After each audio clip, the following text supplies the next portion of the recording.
Bon matin. Je commence en priant. Merci Jésus pour ce temps glorieux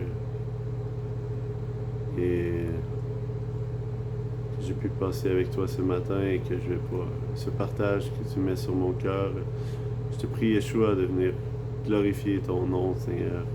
Toi qui es celui qui est, qui était et qui sera notre salut. Et je te prie de venir briser toute vieille outre qui écouterait ce message dans le nom de Yeshua. Je réclame que les gens puissent écouter ce message avec un cœur ouvert et non avec les traditions des hommes ou les philosophies de la religion. Merci Jésus. Je vais vous lire un passage de Colossiens 2.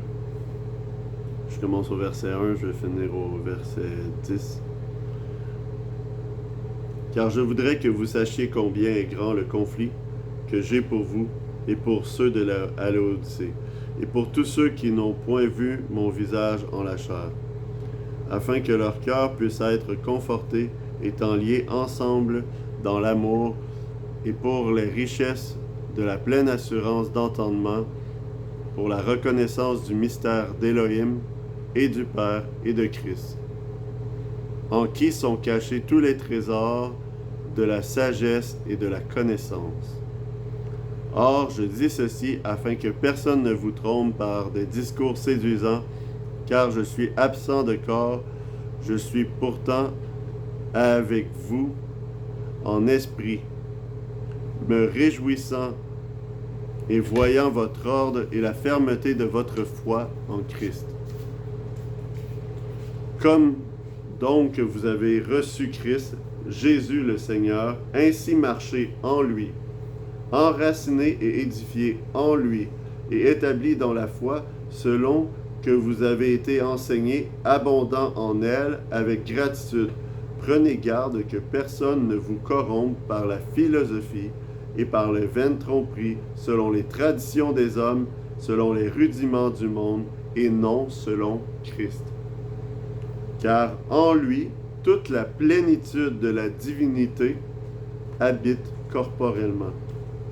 Et vous êtes complets en lui, qui est la tête de toute principauté et pouvoir.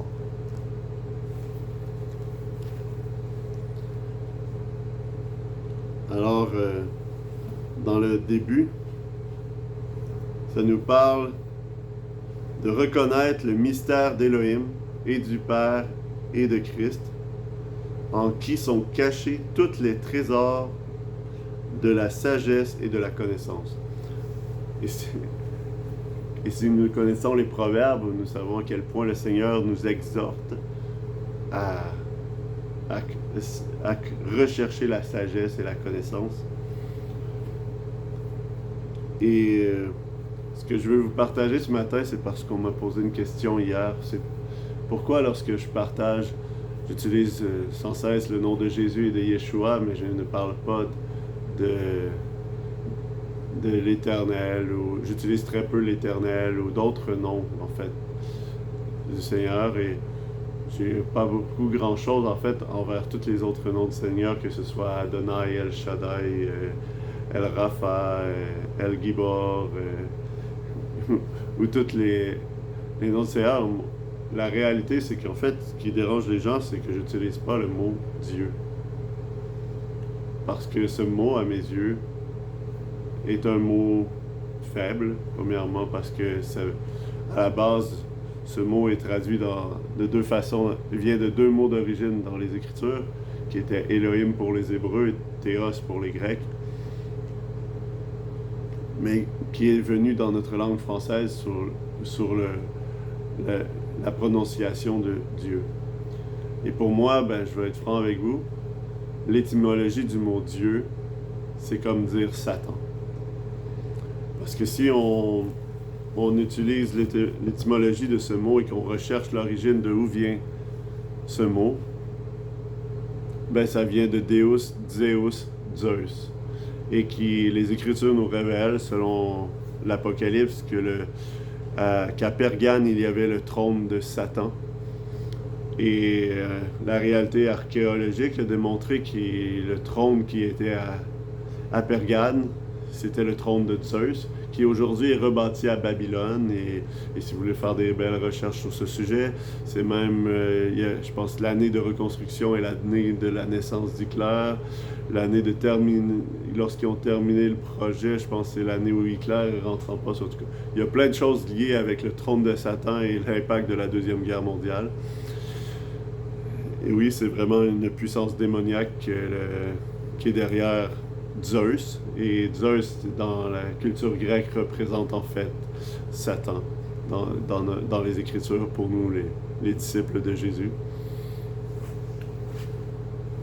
Alors, oui, je déteste le mot Dieu.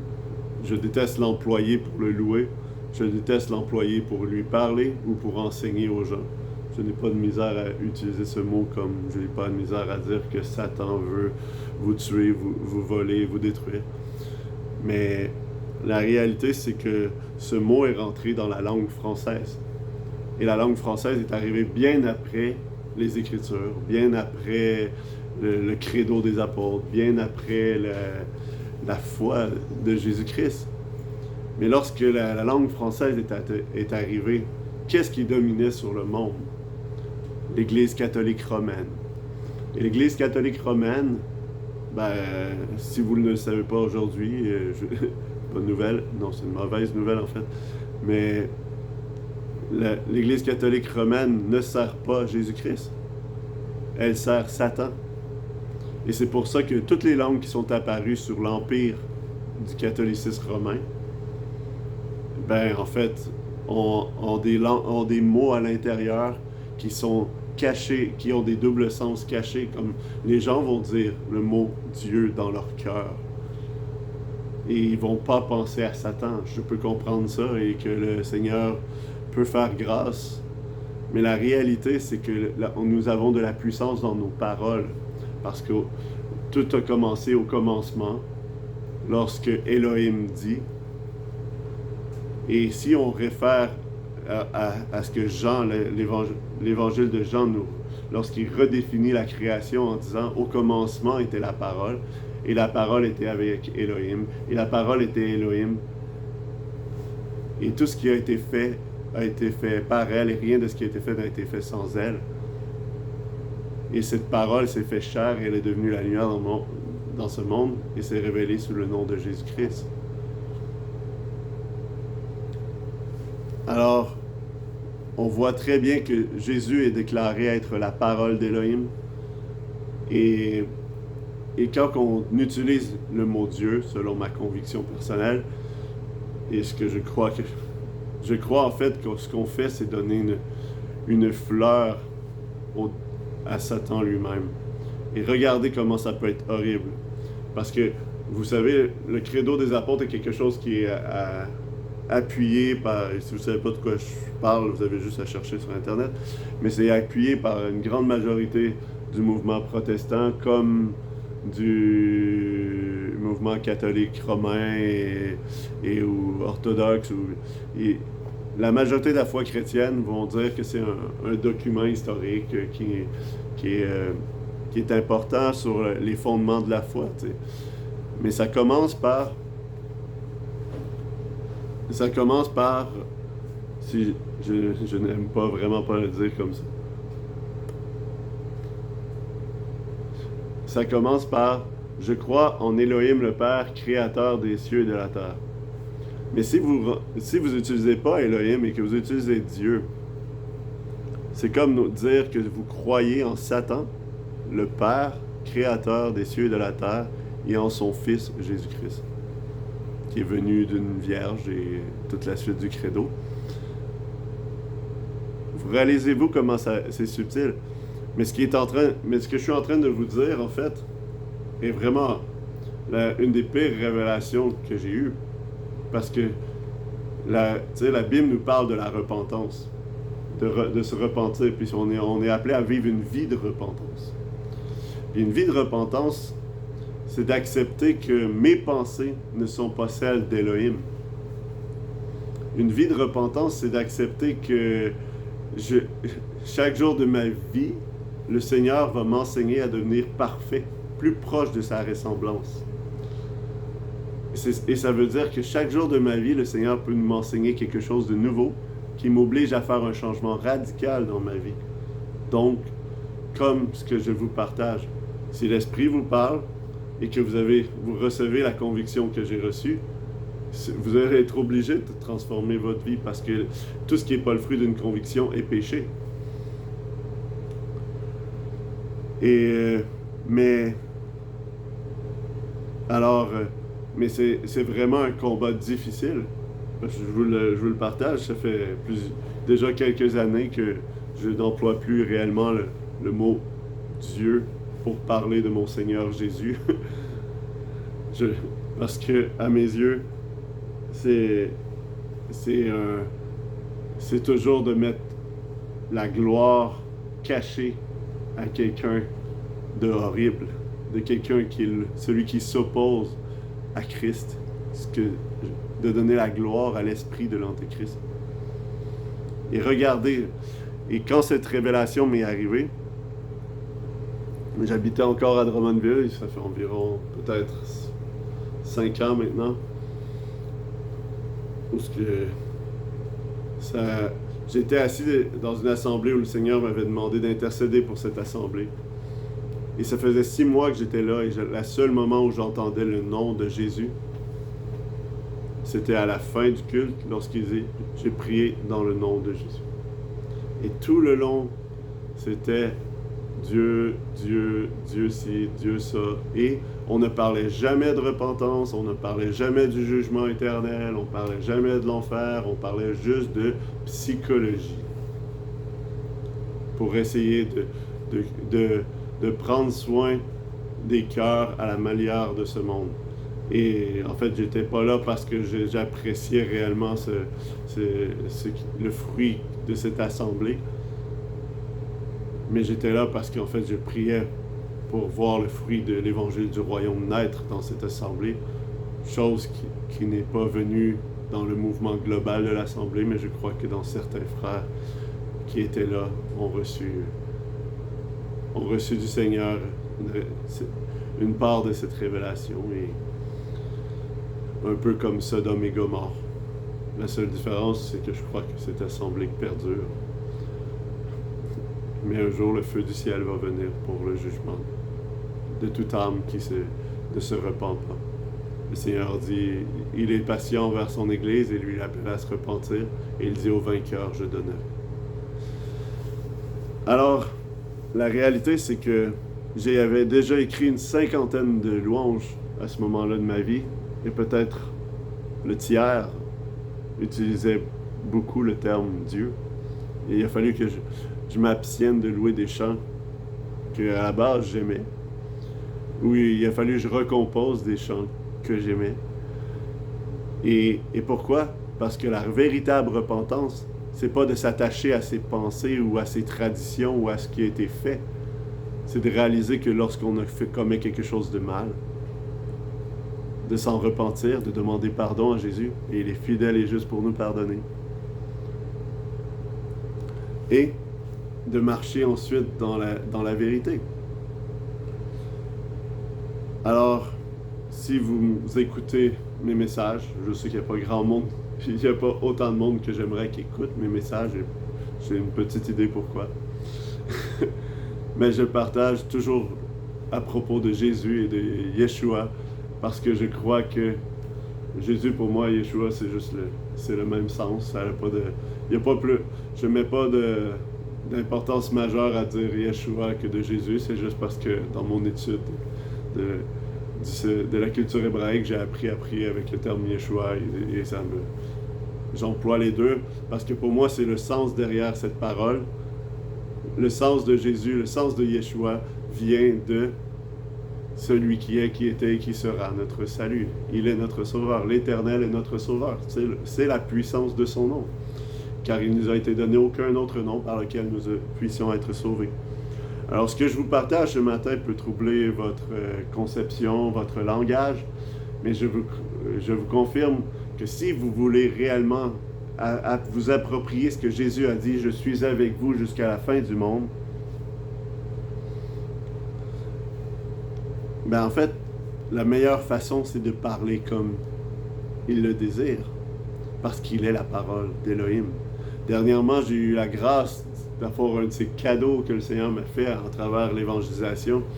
Il y a un homme qui venait du nouvel âge, qui écoute beaucoup trop d'informations sur Internet, il s'est mis un moment donné à me partager beaucoup de choses qu'il croyait à propos des extraterrestres qui nous avaient mis sur la Terre et toutes sortes de choses comme ça. Puis je discutais avec lui dans la joie, mais je lui ramenais toujours la parole et ce que Jésus disait.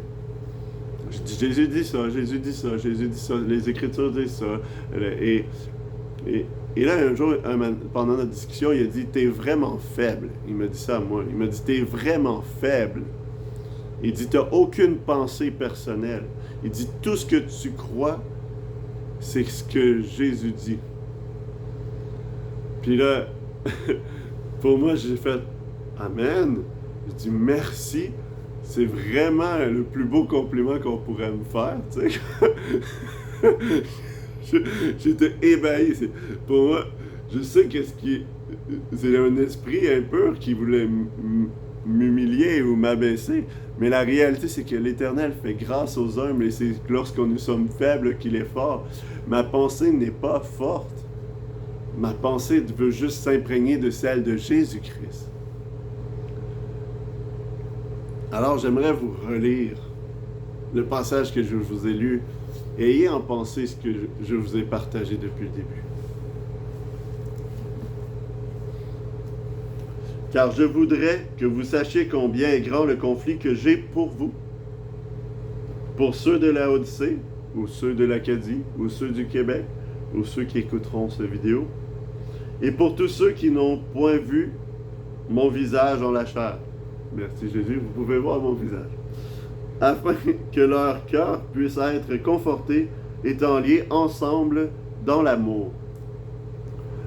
Et pour toutes les richesses de la pleine assurance d'entendement, pour la reconnaissance du mystère d'Élohim, et du Père et de Christ, en qui sont cachés tous les trésors de la sagesse et de la connaissance.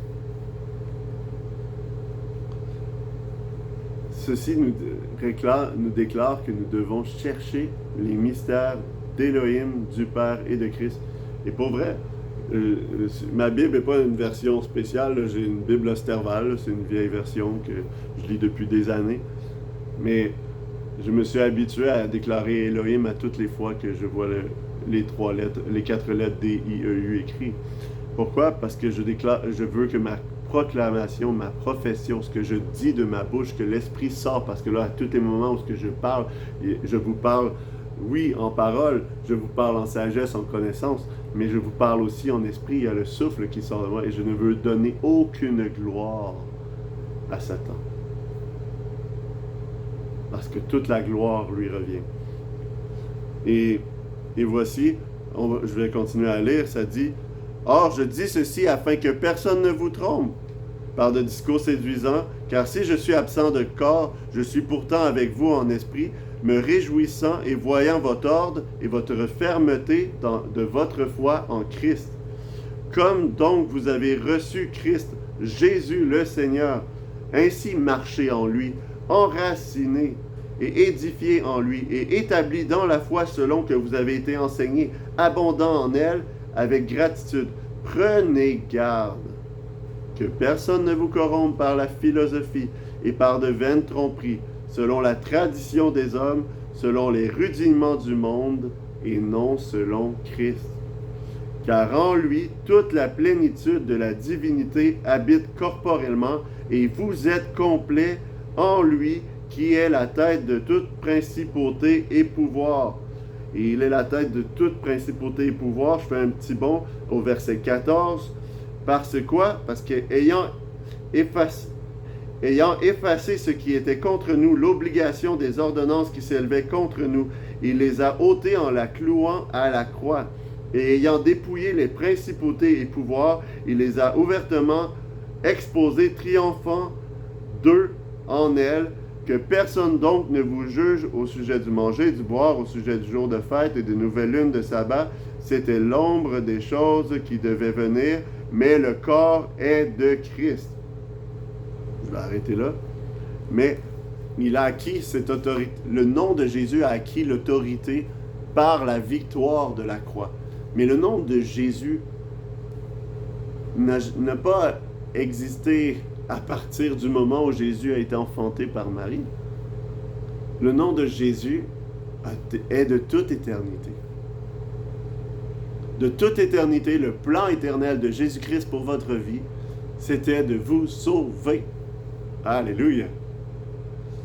Et je reviens à ce que je disais au verset 9, et je relis, parce que c'est bien de relire et de redéclarer et de proclamer les vérités du Seigneur qui dit, car en lui, en Jésus-Christ, le lui, c'est de notre Seigneur Jésus qui était au verset 6, notre Seigneur Jésus-Christ.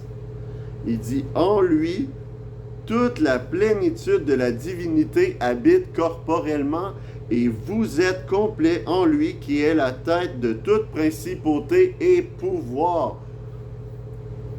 Il dit qu'en lui, en Jésus, en Yeshua, toute la divinité est rentrée corporellement.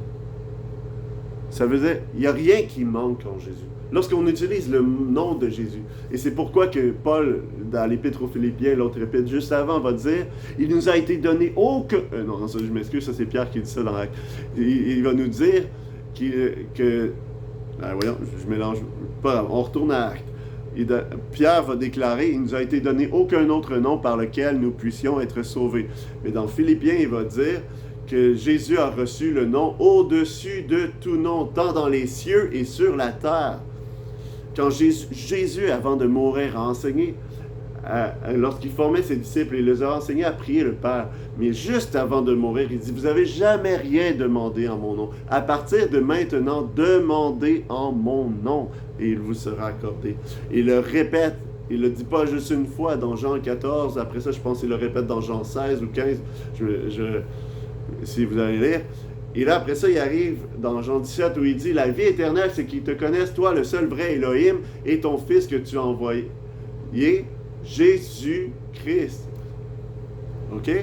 Mais le vrai Elohim est déclaré par Jean dans le 1 Jean 5, 21, si je ne me rappelle pas, c'est le dernier verset, l'avant-dernier verset de Jean, qui dit, je vous ai écrit ces choses afin que vous connaissiez le véritable et que vous sachiez que Jésus est le véritable Elohim. Alors quand il dit que la vie éternelle, c'est de le connaître, lui, le véritable Elohim, de connaître le véritable Elohim, c'est de connaître Jésus. Tout est à lui. Pourquoi? Parce que je retourne dans Colossiens 1 qui dit, il nous a délivrés du pouvoir, je suis au verset 13 que je commence, il nous a délivrés du pouvoir des ténèbres, il nous a fait transporter dans le royaume de son Fils bien-aimé, en qui nous avons la rédemption par son sang, c'est-à-dire la rémission des péchés. C'est lui qui est l'image d'Élohim invisible, le premier-né de toute la création. Car c'est par lui qu'ont été créées toutes choses, dans le ciel et sur la terre, les visibles et les invisibles, que ce soit des trônes, des dominations et des principautés ou des pouvoirs. Toutes choses ont été créées par lui et pour lui, et il est avant toutes choses. Et toutes choses subsistent par lui, et c'est lui qui est la tête du corps de l'Église. Il est le commencement, le premier-né d'entre les morts, afin qu'il tienne le premier rang en toutes choses, car il a plu au Père de faire habiter en lui toute la plénitude. Alors lorsque le Fils est venu, le Père lui a donné son propre nom. Mais c'est ce qu'il dit dans Jean 17. Il dit, je leur ai donné ton nom. Le Père lui a donné son propre nom qui est l'Éternel, notre salut. Jésus nous a créé une race, l'humanité, comme quelque chose de faible, dans le but de pouvoir donner sa gloire, parce que l'Éternel résiste aux orgueilleux, mais il fait grâce aux humbles. Alors lorsque lorsque j'évangélisais tout à l'heure, je vous partageais, qui me dit que j'étais faible, C'est la chose que je désire le plus. Quand je déteste voir lorsque je commence à me sentir fort. Parce que c'est là où l'orgueil peut naître. Mais c'est dans la faiblesse qu'est ma force. Et le Seigneur nous a créés comme une race faible. L'humanité est une race faible, créée à son image.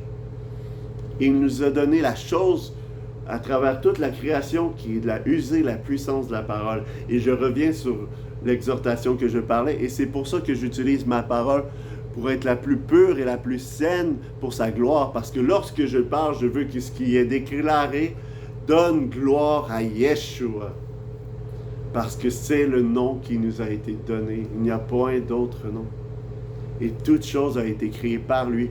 Alors même lorsqu'on s'appuie sur le credo des apôtres, je n'ai rien contre le credo des apôtres, la doctrine qui est annoncée à l'intérieur n'a rien de frauduleuse.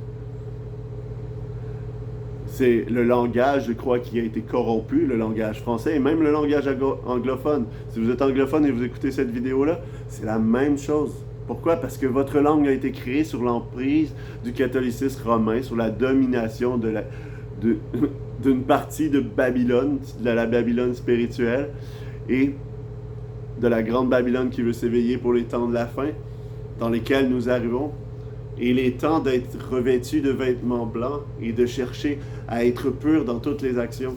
Et si réellement vous êtes prêt à faire ce pas de foi que de renoncer à utiliser le terme francophone Dieu qui est associé à Satan, ben je vous le dis, vous allez avoir des tribulations et des complexités parce que les gens, ils sont pas prêts à changer.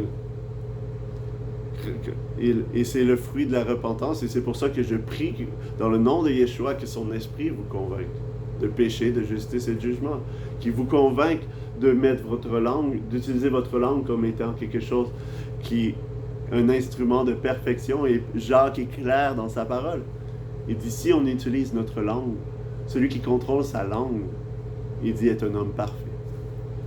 Et je ne suis pas rendu à ce stade. Malheureusement, je le désire, par contre. Je cours pour la vocation céleste en Jésus-Christ.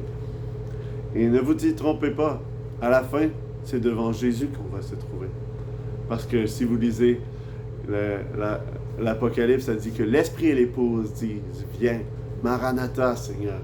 Et Jésus répond, oui, je viens. Moi, Jésus, je viens. Alléluia. Alléluia.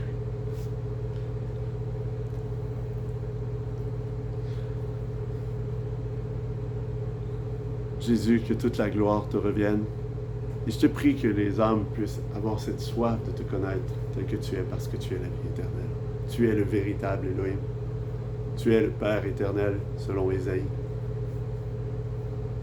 Alléluia. Toute la divinité habite en toi, dans la puissance de ton nom. Et je sais que je confronte beaucoup de réflexions, de doctrines, de conceptions. Et je vais vous relire ici. Ça dit, prenez garde que personne ne vous corrompe par la philosophie et de vaines tromperies selon la tradition des hommes et les rudiments du monde et non selon Christ. Alors, si vous rejetez ce que je dis aujourd'hui, rejetez-le par la parole. Et même, je vous exhorte, confrontez-moi. Confrontez ma pensée. Si vous croyez que je suis dans l'erreur, venez avec amour me parler. Appelez-moi, écrivez-moi. Je suis disponible. Je suis là pour vous. Parce que je désire qu'on puisse parvenir ensemble à l'état d'homme fait, à la stature parfaite de Jésus-Christ, selon Éphésiens 4. Et j'ai reçu le don que j'ai reçu, parce que j'ai quelque chose de grand aussi à partager encore, qui vient de me popper à la tête, mais que le Seigneur m'a montré hier. Depuis toujours, je sais que depuis les temps éternels, de la fondation du cœur, dans la pensée d'Élohim, lorsque j'étais dans les entrailles de ma mère. Non, ce que j'essaie de dire.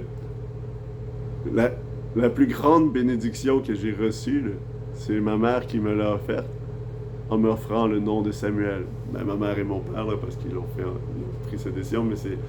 Ma mère a fait la prière de Anne. Anne, la mère de Samuel, le prophète dans les Écritures. Et Et en me donnant ce nom, elle m'a donné la grâce d'être celui que l'Éternel entend, celui qu'Élohim entend. Mon nom veut dire Élohim a entendu. Et je sais que depuis toujours, depuis mon enfance, je suis celui qu'Élohim entend. Même avant que ma sagesse ou ma connaissance puisse comprendre cette réalité-là, j'ai toujours parlé au Seigneur avec pleine liberté et il entend ma voix. Et j'ai toujours eu cette confiance que je pouvais lui ouvrir mon cœur. Même dans les pires moments de culpabilité, j'ai toujours su qu'il entendait ma prière.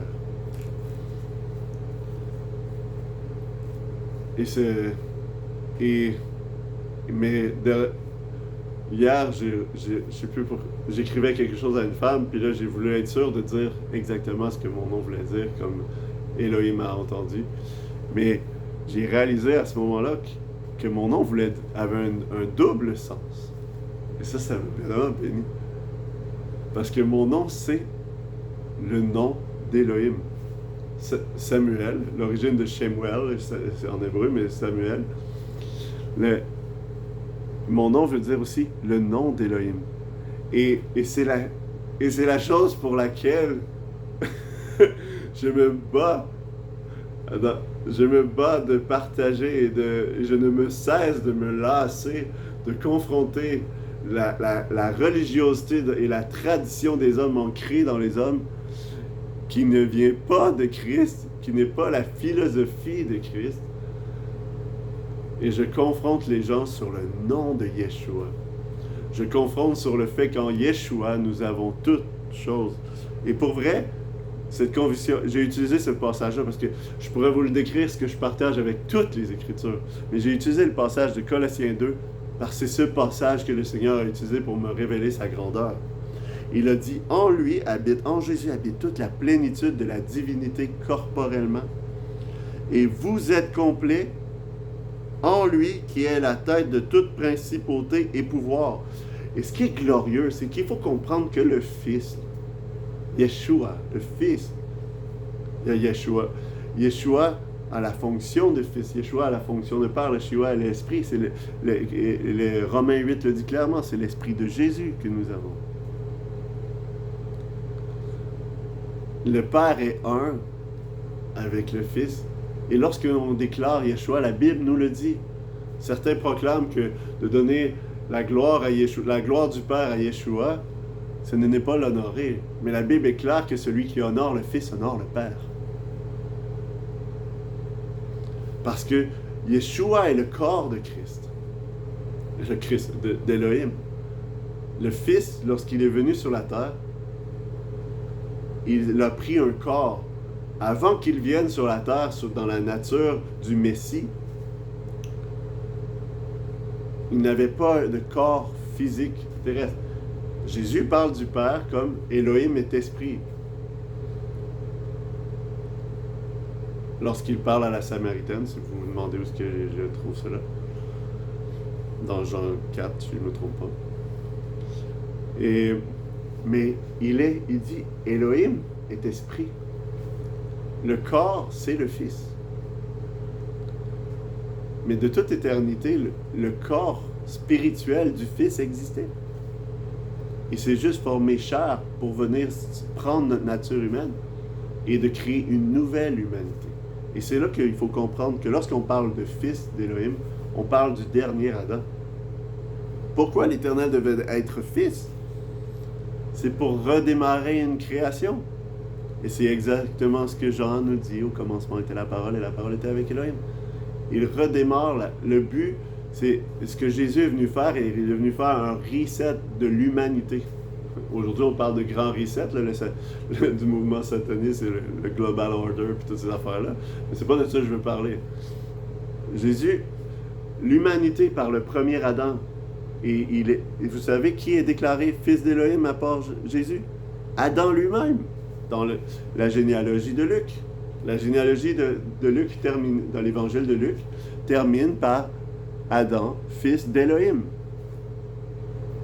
Le premier fils d'Élohim a perdu la bénédiction de demeurer dans sa présence pour l'éternité à cause du péché.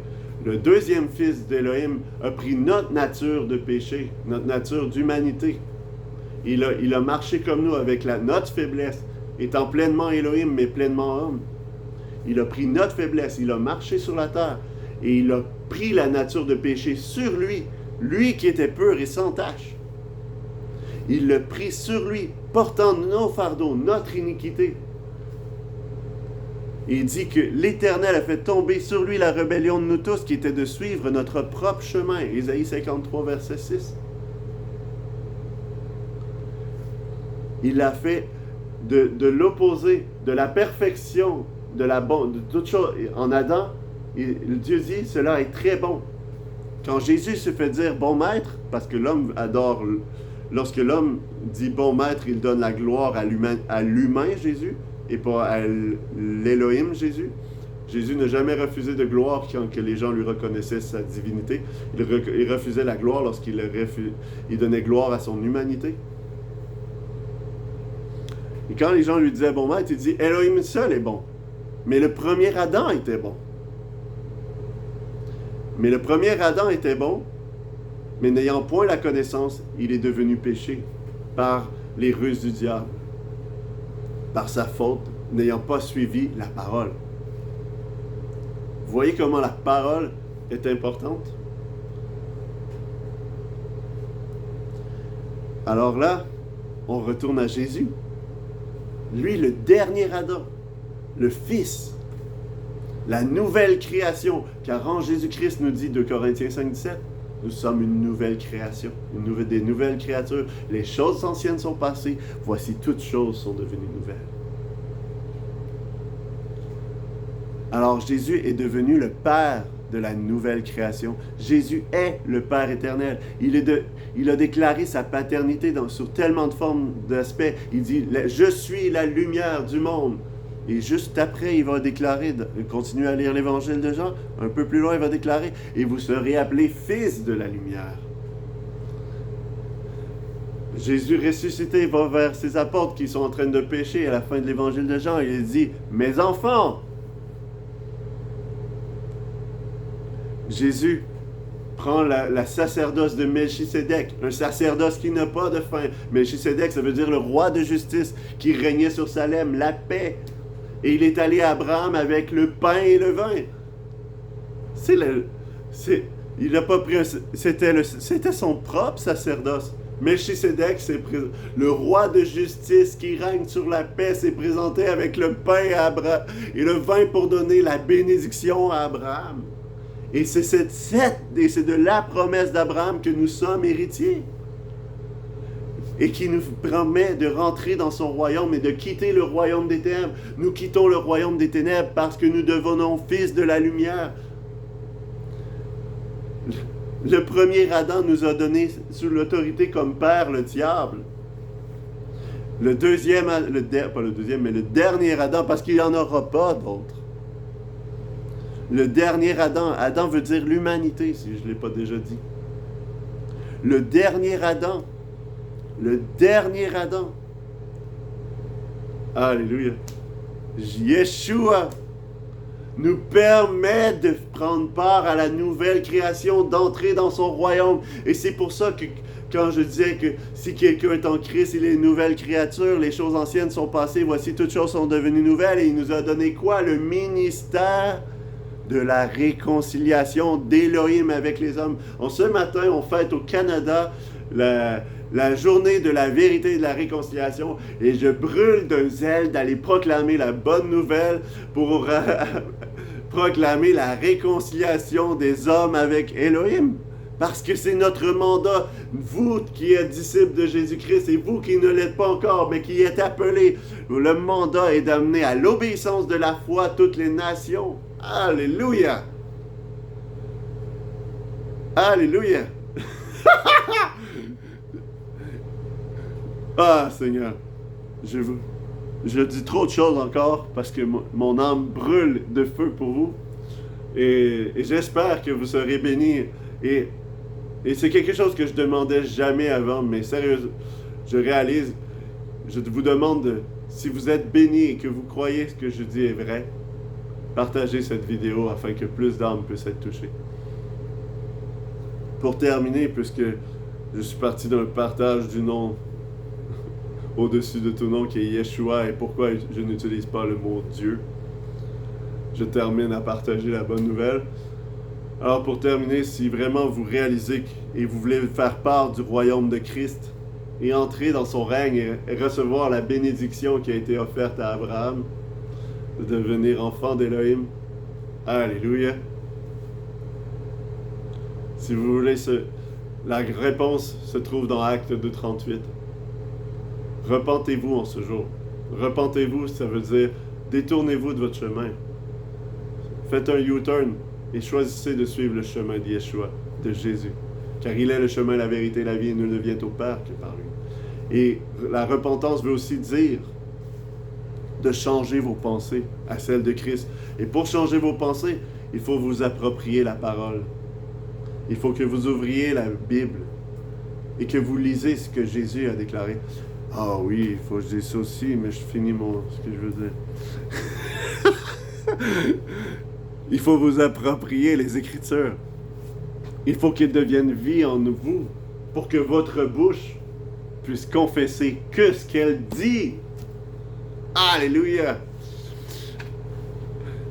Et si vous transformez votre pensée, vous choisissez d'aller vers cette vie de transformation de pensée, vous vous repentez, le Seigneur dit soyez baptisés. Soyez baptisés en son nom. Parce que Jésus a dit, allez, faites de toutes les nations, les baptiser au nom du Père, du Fils et du Saint-Esprit, et enseignez-leur tout ce que je vous ai prescrit. Mais il n'y a aucun apôtre qui est baptisé au nom, en utilisant la terminologie Père, Fils, Saint-Esprit. Lisez les actes. Ils ont tous baptisé dans le nom de Jésus, parce que le nom de Jésus est le nom du Père, et le nom du Fils, et le nom du Saint-Esprit. Car c'est le nom au-dessus de tout. Alléluia. Alléluia. Et je suis trop heureux. Mais ok, je termine. La suite, il vous offre une promesse. Si vous êtes sincère, si votre repentance est véritable et si vous vous faites baptiser par un disciple afin de recevoir le baptême au nom de Jésus-Christ, qui est le nom au-dessus de tout nom, il va vous offrir la promesse, le Saint-Esprit, la puissance qui fera de vous ses témoins et il vous donnera des nouvelles langues afin que vous puissiez prier en soumission à sa volonté et en certitude qu'en lui confiant avec foi votre bouche, son esprit communiquera au Seigneur tout ce que vous avez besoin. Il vous édifiera, il vous construira et vous conduira dans toute la vérité. À vous s'approprier la vérité. Alléluia! Ok. Ce que je voulais dire aussi, beaucoup les gens, on a tendance à appeler ce livre la parole d'Élohim.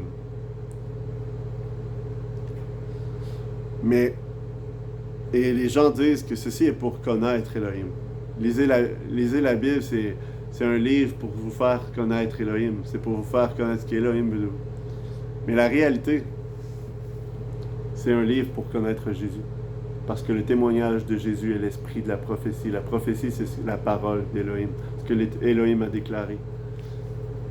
Le but de ce livre est de vous mener à Jésus.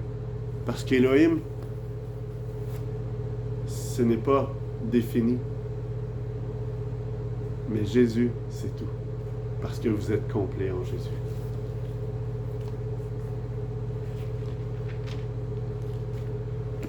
Faut que j'arrête, mais j'aurais de l'inspiration pour continuer encore pendant tellement de temps. Ah, Monsieur. Alors je vais terminer en priant pour vous. Parce que je vous aime et je désire que vous puissiez parvenir à la connaissance de Jésus-Christ, de gloire en gloire, de courir vers sa vocation céleste, rejetant toutes choses, comme Paul le dit, et voyant toutes choses comme étant du fumier face à la connaissance de Jésus-Christ.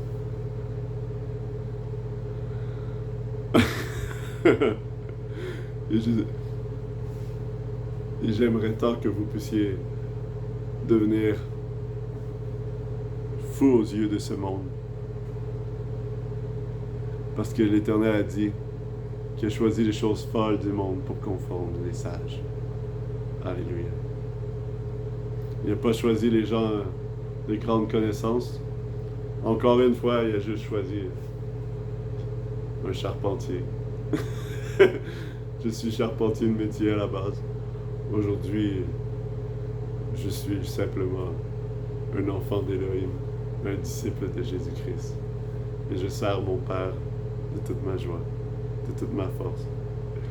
Et j'ai tellement hâte qu'on soit réunis dans les cieux avec lui pour l'adorer pour l'éternité et lui rendre gloire.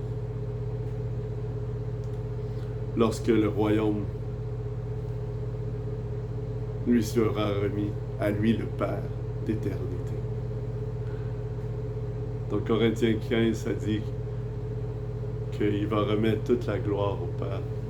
Et pour moi, cette image est souvent la chose qui conteste le plus ma croyance d'unir le nom de Jésus au Père. Mais en fait, pour moi, c'est juste la révélation de la dernière étape. La dernière étape, c'est que l'Église, on va être tous réunis comme une grande famille dans la maison de notre Père et on va régner avec Jésus pour l'éternité, dans la paix, dans la joie. À dire Saint, Saint, Saint est le Seigneur des armées, l'Élohim de gloire. Car toute la louange, la gloire et l'honneur lui revient. À lui qui est assis sur le trône. Alléluia.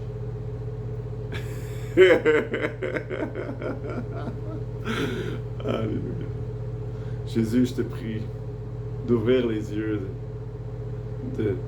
de tes enfants, Seigneur, qui cherchent la vérité. Seigneur, tu dis, je te prie pour l'amour de la vérité, parce que c'est toi la vérité. Je te prie qu'il puisse avoir une bouche qui confesse ton nom, Yeshua, qu'il puisse réaliser le piège de l'ennemi que Satan a introduit dans la langue française avec ce mot pour simplement corrompre et de la vérité, Seigneur. Corrompre de la justice, de la droiture, de langage, de parole. Et Seigneur, je te rends grâce parce que tu nous as donné les langues par lesquelles l'ennemi ne peut rien corrompre de nos fautes et de nos langages. Et je suis un homme qui faillit trop souvent dans mon propre langage. Et Jésus, je te demande de souffler ton esprit en ce matin. Alléluia. Alléluia. Shanta karada baba barasa koriyande reberenta onamandai. Toi qui as écouté ces paroles jusqu'à la fin, que l'amour de Christ peut être révélé dans toute sa largeur, sa profondeur et sa grandeur, afin que tu puisses connaître Christ et l'efficacité de sa force dans ta vie. Sache que toute la plénitude de la divinité habite corporellement en lui et que tu es complet avec Jésus. Soyez bénis.